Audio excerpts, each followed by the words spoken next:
আজিৰ সন্ধিয়াৰ প্ৰথমটো গুৰুত্বপূৰ্ণ খবৰ ওলাইছে। প্ৰথমটো খবৰ হৈছে মুখ্যমন্ত্ৰীৰ আত্মনিৰ্ভৰ অসম আঁচনি শুভাৰম্ভ।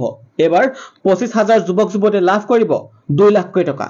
আজি আনুষ্ঠানিকভাৱে আৰম্ভ কৰে মুখ্যমন্ত্ৰী আত্মনিৰ্ভৰ অসম আঁচনি। খানাপাৰাত প্ৰদান কৰা হ'ব মুখ্যমন্ত্ৰী আত্মনিৰ্ভৰ অসম আঁচনিৰ প্ৰথমটো কিস্তিৰ ধন। মুখ্যমন্ত্ৰীৰ আত্মনিৰ্ভৰ অসম আঁচনিৰ অধীনত 2 লাখকৈ টকা লাভ কৰিব ৰাজ্যৰ 25,000 যুৱক যুৱতীয়ে। ৰাজ্যৰ 25,000 নিৰ্বাচিত যুৱক যুৱতীক মুখ্যমন্ত্ৰী আত্মনিৰ্ভৰ অসম আঁচনিৰ প্ৰথম কিস্তি হিচাপে প্ৰদান কৰিব 75,000কৈ টকা। 3 দিনীয়া প্ৰশিক্ষণৰ পিছত নৱেম্বৰত প্ৰদান কৰিব দ্বিতীয়টো কিস্তি। মুখ্যমন্ত্ৰীৰ আত্মনিৰ্ভৰ অসম আঁচনিৰ দ্বিতীয় কিস্তি হিচাপে প্ৰদান কৰিব 25,000কৈ টকা। হিতাধিকাৰী কাম চাই পৰৱৰ্তী সময়ত অৰ্থাৎ তৃতীয়টো কিস্তিত প্ৰদান কৰিব 1 লাখ টকাকৈ। মুখ্যমন্ত্ৰীৰ আত্মনিৰ্ভৰ অসম আঁচনিৰ অধীনত নিৰ্বাচিত 25,000 যুৱক যুৱতীৰ প্ৰদান কৰিব 2 লাখকৈ টকা। ইয়াৰে 1 লাখ টকা হ'ব ৰাজ সাহায্য। বাকী 1 লাখ টকা 3 বছৰ পিছত মাহেকত 5,000 টকাকৈ ইনষ্টলমেণ্টত হিচাপে ঘূৰাই দিব লাগিব যুৱক যুৱতীসকলে। ইয়াৰ পিছতেই আৰম্ভ হ'ব দ্বিতীয় পৰ্যায়ৰ মুখ্যমন্ত্ৰীৰ আত্মনিৰ্ভৰ অসম আঁচনি। মুখ্যমন্ত্ৰীৰ আত্মনিৰ্ভৰ অসম আঁচনি 2.0 75,000 যুৱক যুৱতীক অন্তৰ্ভুক্ত কৰাৰ লক্ষ্য ৰাজ্য চৰকাৰৰ।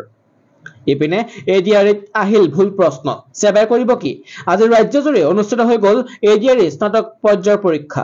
পৰীক্ষা প্ৰশ্ন কাকতত সন্দৰ্ভত ভিন ভিন পৰীক্ষাৰ্থী তথা সাধাৰণ লোকে ভিন ভিন মত প্ৰকাশ কৰিছে। ইয়াৰ মাজতে প্ৰশ্ন কাকত সন্নিৱিষ্ট অসম বিষয়ত দুটা প্ৰশ্নক লৈ তুমুল চৰ্চা। দুয়োটা প্ৰশ্নে পৰীক্ষাৰ্থীৰ মাজত বিভ্ৰান্তিৰ সৃষ্টি কৰিছে। পৰীক্ষাত অহা এটা প্ৰশ্ন নিম্নলিখিত কোনগৰাকী জ্ঞানপীঠ বঁটা লাভ কৰা নাই?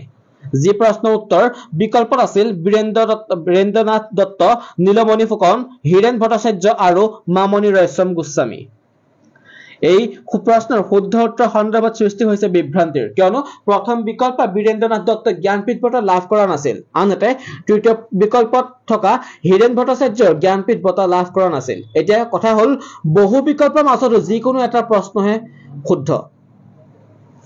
অৱশ্যে এই ক্ষেত্ৰত আমি ধাৰণা কৰিব পাৰো যে প্ৰশ্নৰ প্ৰথম বিকল্পটো হয়তো ভুলবশতঃ বীৰেন্দ্ৰনাথ দত্ত ৰূপে ছপা হৈছে, যদিও এই বিকল্পটো আচলতে বীৰেন্দ্ৰ কুমাৰ ভট্টাচাৰ্যহে হ'ব লাগিছিল, কিয়নো বীৰেন্দ্ৰ কুমাৰ ভট্টাচাৰ্য 1979 চনত অসমীয়া ভাষাত প্ৰথমবাৰৰ বাবে মৃত্যুঞ্জয় উপন্যাসৰ বাবে জ্ঞানপীঠ বঁটা লাভ কৰিছিল।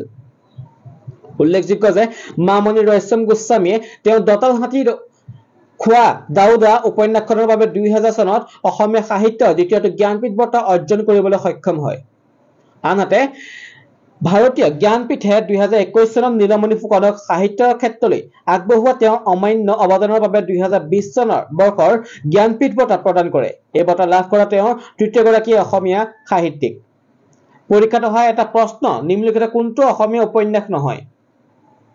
উত্তৰ বিকল্পত আছিল আধা ৰেখা, দস্তাবেজ, দেউলাংখুই, শেষ পৃষ্ঠা, অন্তৰীপ। এই প্ৰশ্নৰ ক্ষেত্ৰতো দেখা গৈছে এক বিভ্ৰান্ত, কিয়নো ইয়াত লিখা উল্লেখিত বিকল্পৰ ভিতৰত মামণি ৰয়ছম গোস্বামীৰ আধা ৰেখা দস্তাবেজ গ্ৰন্থখনৰ আত্মজীৱনীহে উপন্যাস নহয়, আনহাতে ভৱেন্দ্ৰনাথ শইকীয়াৰ প্ৰবন্ধ সংকলন শেষ পৃষ্ঠা গ্ৰন্থখন উপন্যাস নহয়। অৱশ্যে এইখিনিতে দেখা যায় যে অসমীয়া সাহিত্য জিতুমণি বৰা নামৰ লেখকগৰাকী শেষ পৃষ্ঠা নামৰ এখন উপন্যাস আছে। এই প্ৰশ্ন প্ৰকৃততে কোনটো বুজাব বিচাৰিলে? শুদ্ধ উত্তৰ আচলতে কোনটো হ'ব সেইটো এই প্ৰশ্ন বিভ্ৰান্তকৰ। এইখিনিতে সামাজিক মাধ্যমত আৰু এটা বিষয়ক চৰ্চা চলিছে প্ৰশ্ন ব্যৱহৃত অসমীয়া ভাষাৰ ব্যৱহাৰক লৈ। বহু প্ৰশ্নৰ অসমীয়া বাক্যৰ গাঁথনি, ব্যাকৰণ, বানান ইমানেই ভুল আৰু বিসংগতি পূৰ্ণপূৰ্ণ যে বহুতে এয়া অনলাইন ট্ৰান্সলেটৰ ব্যৱহাৰ কৰি মূল ইংৰাজী ভাষাৰ পৰা অনুবাদ কৰা বুলি দাবী কৰিছে।